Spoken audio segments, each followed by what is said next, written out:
পশু পাখি প্রাণী, এই প্রাণী জগতের প্রতি প্রিয় নবীজির আচরণ কেমন ছিল। প্রিয় নবী যে প্রাণীদের প্রতি খুব দয়াদ্র ছিলেন, তার বায়োগ্রাফিতে জীবনীতে এরকম অসংখ্য নজির পাওয়া যায়। কারণ আল্লাহ তাআলা তাকে রাহমাতাল্লিল আলামিন, ওমা আরসালনাকা ইল্লা রাহমাতাল্লিল আলামিন, I've sent you as a mercy for the entire universe। আল্লাহ বলছেন, আমি গোটা বিশ্বের জন্য, সবার জন্য আপনাকে ব্লেসিংস এন্ড মার্সি করে প্রেরণ করেছি। হি ওয়াজ এ মার্সি ফর অল, সবার জন্য তিনি রহমত হয়ে এসেছিলেন। মানুষের জন্য যেমনি রহমত, ম্যানকাইন্ড, জিনদের জন্য তিনি রহমত, জিনকাইন্ডের জন্য, ইভেন অ্যানিমালস, প্রাণীকুলের জন্য তিনি রহমত হয়ে পৃথিবীতে এসেছেন। মানুষের প্রতি তিনি যেমনি দয়া দেখিয়েছেন, প্রাণীদের প্রতিও দয়া দেখিয়েছেন। ছোট্ট একটা হাদিস দিয়ে শুরু করি। আমরা রাসূল সাল্লাল্লাহু আলাইহি ওয়াসাল্লামের এই এক্সাম্পলারি প্রফেটিক বিহেভিয়ার, এটা through the lens of Sira and through the lens of সুন্নাহ, সুন্নার পরতে পরতে, রাসূল সাল্লাল্লাহু আলাইহি ওয়াসাল্লামের সিরাতের পরতে পরতে আমরা দেখবার চেষ্টা করব যে তিনি কেমন আচরণ করতেন সবার সাথে। একবার তিনি একটা খেজুর বাগানে প্রবেশ করলেন মদিনাতে। তো প্রবেশ করার পর তিনি দেখতে পেলেন যে দূর থেকে একটা উট কান্না করে করে রাসূল সাল্লাল্লাহু আলাইহি ওয়াসাল্লামের কাছে ছুটে আসছে। একটা উট কান্না করে আসতেছে। রাসূল সাল্লাল্লাহু আলাইহি ওয়াসাল্লামের দেখে অত্যন্ত দয়া হলো, মায়া হলো যে উটটা কেন কান্না করতেছে, এত বেশি কেন কান্না করতেছে। আল্লাহ রাসূল সাল্লাল্লাহু আলাইহি ওয়াসাল্লাম তিনি মমতা ভরে ওনার হাত দিয়ে উটের মাথায় আদর করতে আরম্ভ করলেন। প্রিয় নবীজির এই মমতা মাখা হাত বুলানো পেয়ে উটের কান্না বন্ধ হলো, এবং রাসূল সাল্লাল্লাহু আলাইহি ওয়াসাল্লামের কানে কি কি যেন বলল উট, এটা অন্যরা বুঝতে পারছে না।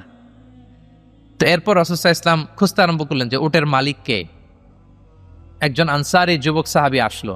তখন রাসূল সাল্লাল্লাহু আলাইহি ওয়াসাল্লাম বলল যে তোমার এই উট আমার কাছে তোমার ব্যাপারে নালিশ করেছে যে তুমি একে ক্ষুধার্ত রাখো, কিন্তু একে দিয়ে অনেক কাজ করাও। তুমি কি এই বোবা, এই নিরীহ প্রাণীটার ব্যাপারে আল্লাহকে ভয় করো না? কিয়ামতের দিন এটাই তোমার জাহান্নামের কারণ হয়ে যেতে পারে। খবরদার, এই নিরীহ প্রাণীটার ব্যাপারে তুমি আল্লাহকে ভয় করো। দেখেন, প্রিয় নবীজি উটের মাথায় হাত বুলিয়ে উটের কান্না বন্ধ করেছিলেন, এবং উটের মালিককে ওসিয়ত করেছেন যে খবরদার, প্রাণীর প্রতি কখনো এরকম রূঢ় কঠিন আচরণ করা যাবে না, তাদের প্রতি রহম দিল হইতে হবে। এভাবে আপনি সিরাতের পরতে পরতে অনেক ঘটনা পাবেন। আজকের এই সংক্ষিপ্ত পরিসরে এত রেফারেন্স হয়তো আমার উল্লেখ করা সম্ভব হবে না, এবং অ্যারাবিক টেক্সটগুলো বলে বলে অর্থ করে শোনানো অনেক সময় লেগে যাবে। আমি শুধু মূল কথাগুলো, বুলেট পয়েন্টসগুলো আপনাদের সাথে শেয়ার করবার চেষ্টা করবো ইনশাআল্লাহ বিইذনিল্লাহ। এই যে প্রাণীর প্রতি দয়া, ইসলামের একটা মূলনীতি হচ্ছে মুমিনের জীবনের প্রতিটি কাজে ইহসানের পরশ থাকতে হবে। আল্লাহ তাআলা আমাদের সব কাজে ইহসানকে আবশ্যক করেছেন। আল্লাহ রাসূল সাল্লাল্লাহু আলাইহি সাল্লাম বলেছেন যে ফাইদা কাতালতুম ফাআহসিনুল কিতলা, কাউকে হত্যা করতে হলেও ইহসানের সাথে হত্যা করতে হবে। ধরুন যে অপরাধের কারণে আদালত কর্তৃক সাব্যস্ত হলো যে একজন মৃত্যুদণ্ড প্রাপ্ত আসামি, তো তাই বলে কি আপনি যা ইচ্ছা তার সাথে করতে পারবেন? তার নাক কেটে ফেলা, কান কেটে ফেলা, তার অঙ্গহানি করা, এলোপাথারি ছুরিকাঘাত করা করতে পারবেন না। ইদা কাতালতুম ফাআহসিনুল কিতলা, এটাও ইহসানের সাথে করতে হবে। দেখেন, হত্যার মতো একটা কাজ ইহসানের সাথে করতে হবে। ওয়া ইদা যাবাহতুম ফাআহসিনুয যাবহা, প্রিয় নবীজি বলেন তোমরা যখন জবেই করবে, কুরবানি করবে, এখানেও ইহসানের সাথে করবে। আল্লাহু আকবার। করতেছি জবাই, করতেছি কি বলেন সবাই আমার সাথে, করতেছি কি জবাই।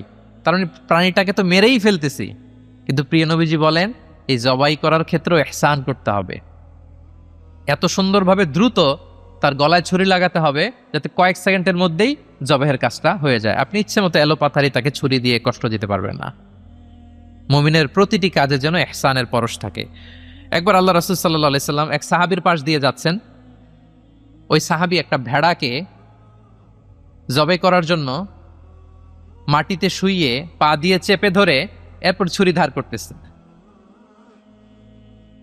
ছাগলটাকে মাটিতে শুইয়ে পা দিয়ে চেপে ধরে এরপরে কি করতেছে? ছুরি ধার করতেছে। আর প্রাণীটা এই ছুরি ধার করার দৃশ্যটা দেখতেছে। আল্লাহ রাসূল সাল্লাল্লাহু আলাইহি ওয়াসাল্লাম তাকে ধমক দিলেন, শাসালেন, বললেন তুমি তো এটাকে 2 বার জবাই করে ফেললে, একটু পরে তো জবাই করবে, এখনই তো জবাই করে ফেলতেছো, তুমি কি আগে ধার দিয়ে নিতে পারলা না? জবাইয়ের আগে তুমি কি ছুরিটাকে ধারালো করে নিতে পারলা না, শার্পেন করে নিতে পারলা না?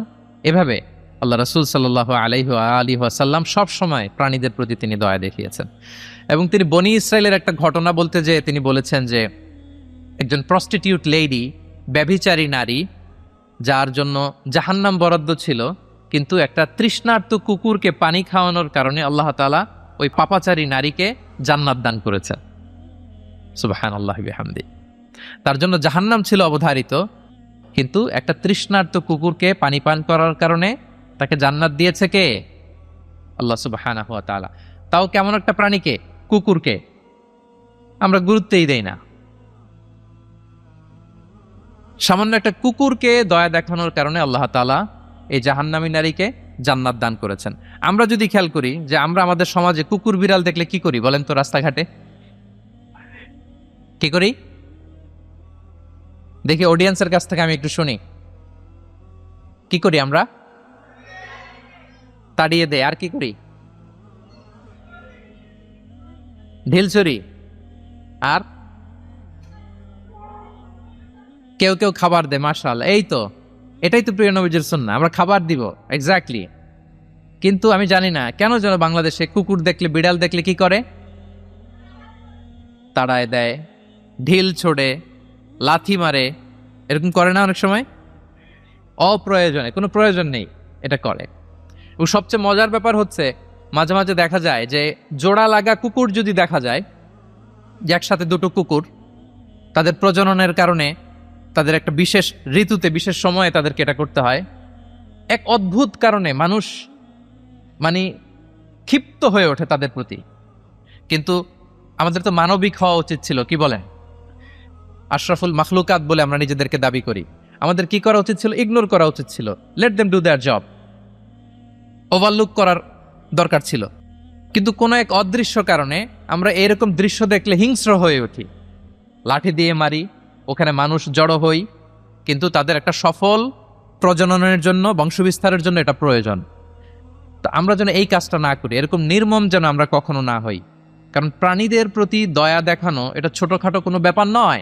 এটাই আপনার জান্নাতের কারণ হতে পারে, এটাই আপনার জাহান্নামের কারণ হয়ে যেতে পারে। আল্লাহ রাসূল সাল্লাল্লাহু আলাইহি ওয়া আলিহি ওয়াসাল্লাম বলেন, মান লা ইয়ারহাম লা ইউরহাম। যে ব্যক্তি অন্যকে দয়া দেখায় না, আল্লাহ তাআলা তার প্রতি দয়া দেখায় না। ইরহাম মান ফিল আরদ ইয়ারহামুকুম মান ফিস সামা। এই দুনিয়াতে যারা আছে তোমরা তাদের প্রতি দয়া দেখাও, যিনি আকাশে আছেন তিনি তোমাদের প্রতি দয়া দেখাবেন। তাহলে এই জমিনে কি শুধু আমরাই থাকি নাকি? না পশু পাখি প্রাণী এগুলোও থাকে? এদের প্রতিও যদি আমরা দয়াদ্র হই, মমতা দেখাই, করুণা দেখাই, আমাদের প্রতিও দয়া দেখাবে কে? এবার আওয়াজ করে বলুন তো, আমরা আল্লাহর দয়া পেতে চাই কি চাই না? সবাই চাই। তাহলে প্রাণীদের প্রতি কখনো আমরা যেন নির্মম না হই, অমানবিক না হই, আমরা যেন মানবিক হই।